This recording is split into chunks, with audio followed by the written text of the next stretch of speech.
And you cannot prepare for the type of numbers that they got for this Jake Paul Mike Tyson fight.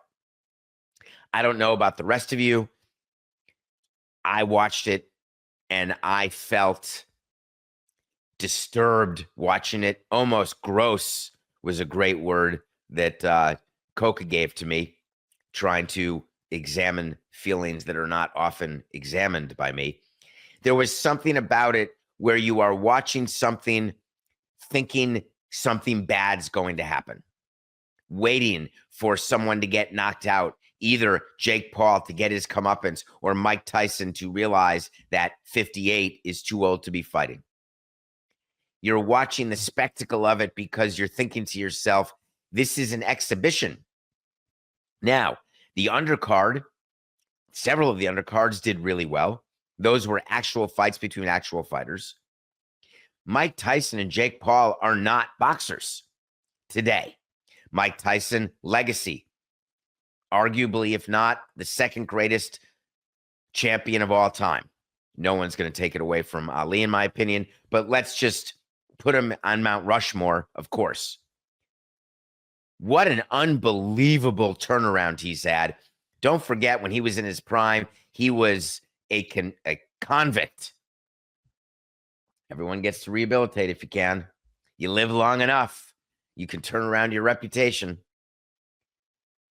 Mike Tyson offered $20 million to get in shape, do a fight, and stand for 16 minutes, take a few punches. Everyone does that when they go out with the guys, when you go out with your friends. What would you do? How much money would it take to get in the ring with Mike Tyson? When I was younger and Mike Tyson was in his prime and I was asked that question, the answer was zero. There's infinity. There's no amount of money I would have taken because I wouldn't have been able to enjoy the money because I'd be dead. Once I had kids, that answer changed to like 10 grand. So that was strange. But in any case, no, I would never get in the ring with Mike Tyson in his prime. Someone said that Jake Paul in his prime, which was Friday night, could have beaten Mike Tyson in his prime. There's no chance. Zero. It wouldn't have lasted a round.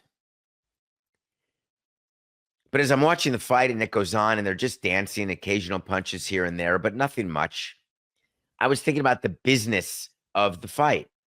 I was thinking about the fact that Jake Paul is the promoter of the fight, his company. He's going to make about $40 million. Tyson, $20 million.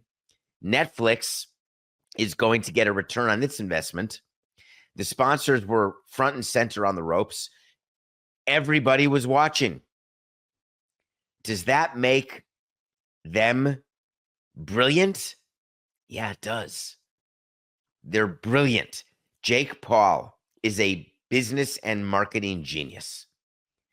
All it takes is for him to fight a bunch of has-beens, sometimes were, maybe never were boxers, find someone who has a name.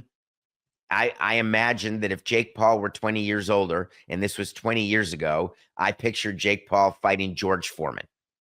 It's a name of someone who was a fierce competitor when they were able to compete. It's like a one-on-one game right now. Anthony Edwards, one-on-one today, of course, is beating Michael Jordan. Of course. But Michael Jordan is prime against Anthony Edwards today. It's not even close. But nostalgia plays such a role, and companies all over are trying to get you. And I don't say this pejoratively at all.